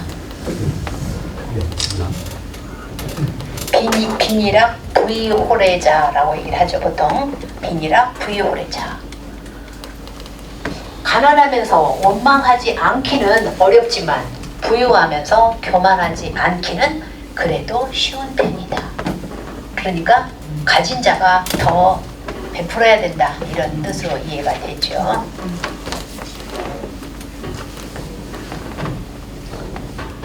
또 자공이 군자에 대해서 이렇게 묻습니다. 먼저 행하고 나중에 그 말을 따라야 한다. 유명하죠, 이게. 선행기연이 후종지. 먼저 행하고 말은 나중에 해라, 그 뜻이겠죠. 근데 우리는 반대로 하죠.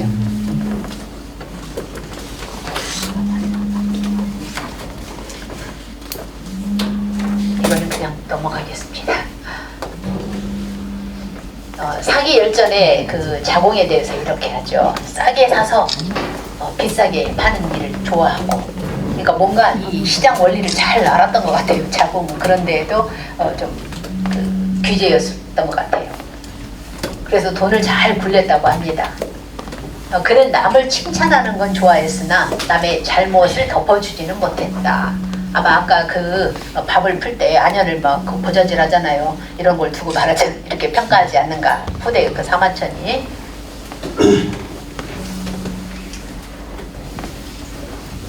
그런데 또 외교술, 굉장히 외교술이 뛰어났다고 해요. 그러면 그 외교술은 뭐냐, 화려한 화술, 이것보다도 이런 마지막에 보니까 화려한 말재주는 때로 외교술, 지략으로 발휘된 것인데, 자공의 말재주는 상대를 속이는 것이 아니라 아까 그 교원영색 그런 것이라기보다는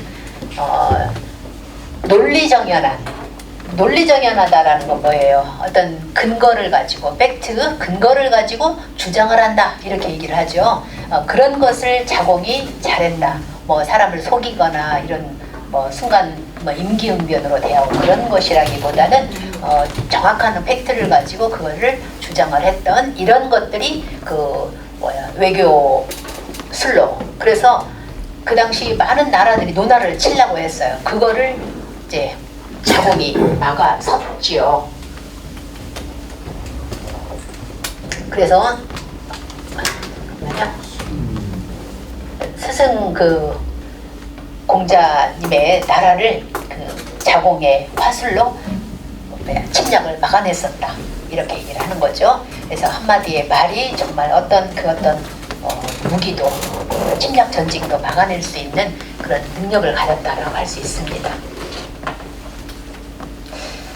요즘 그 아이들이 보면, 제가 이제 아이들 토론을 좀 많이 가르치고 있는데, 아이들이 어떤 거를 주장하는 것에 대해서 주장만 하지 근거를 몰라요. 그래서 근거라는 건 뭐냐, 그 사건과 관련된 많은 우리가 지식을 아는 것이 그게 근거다, 이렇게 하는데, 이제 자공은 그런 것이 참 해박한 지식이 많았던가 봐요. 그러니까 공자님이 이렇게 또 칭찬을 하기도 하고요. 그러면서 자공이 또 공자님을 이렇게 얘기를 합니다. 생민미유. 이건 이제 맹자가 공손주편에서 밝히고 있는데, 생민미유라는 말, 산동성 아까 그 곡부 대성전 현판에 되어 있습니다. 이게 바로 생민미유. 지금까지 사람들이 생긴 이래로 이런 분은 없었다. 누구요? 공자님. 이런 분은 없었다. 이렇게 지금 이게 대성전 현판에 이렇게 되어 있다고 합니다. 이렇게 보면 끝까지 살아남아서 또 공자님이 돌아가신 이후에 이렇게 6년 상을 지내고 이런 걸 보면은 자공의 정말로 훌륭한 제자다. 또 이렇게 후대인으로서는 평가할 수 있겠네요. 그 다음에 제여가 있는데 제여가 낮잠을 잡니다. 그때 공자님이 이렇게 정말 제자 중에서 호되게 꾸지람을 듣는 제자는 아마 제여밖에 없을 거예요. 자로보다도 더해요. 뭐라고 하냐면은 썩은 나무를 조각할 수 없고 오물이 섞인 흙으로 흙손질할 수 없다. 내 제여에 대해 꾸짖을 것이 있겠는가? 더 이상 할 말이 없다. 이런 말이죠. 성인들은 게으름에 대해서 굉장히 싫어하시더라고요. 성경에도 보면 제자가 게으름을 피우니까 그렇게 게으르면 궁핍이 그야말로 강도가 치운다 이런 구절이 나오거든요. 근데 여기 공자님도 제여에 대해서 이렇게 꾸짖었습니다.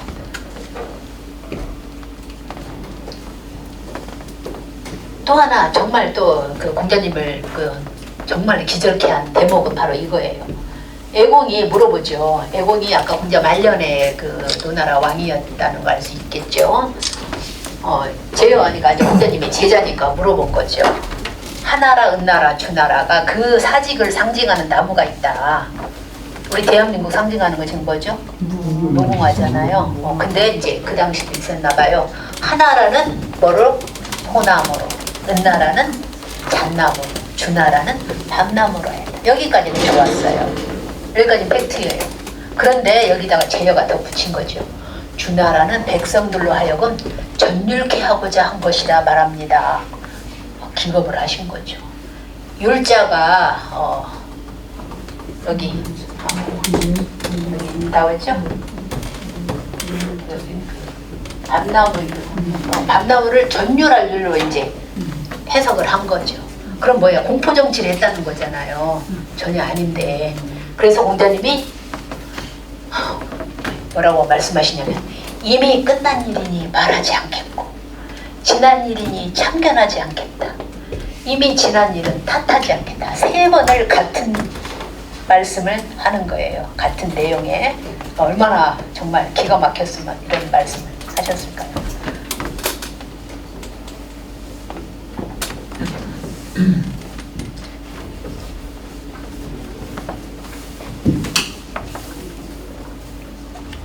또 이런 얘기를 합니다.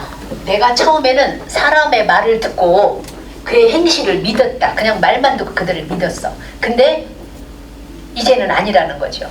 말을 듣고 그의 행실을 이제는 관찰하게 됐다는 거예요. 왜? 제여 때문에. 그래서 제여 때문에 사람을 보는 인간관이 달라졌다라고 하는 거죠. 그만큼 제여가 공자님을 많이 실망을 시켰던가 봐요. 지금 언변 화술과까지밖에 못했네요. 정치과 그 다음에 문학과 자유 그 다음에 자하 여기까지 오늘은 여기까지 해야 되겠네요. 이렇게 긴 시간 동안 정말 한 번도 자리를 뜨지 않고 이렇게 경청해 주셔서 너무너무 감사드립니다. 다음 시간에도 뵙겠습니다.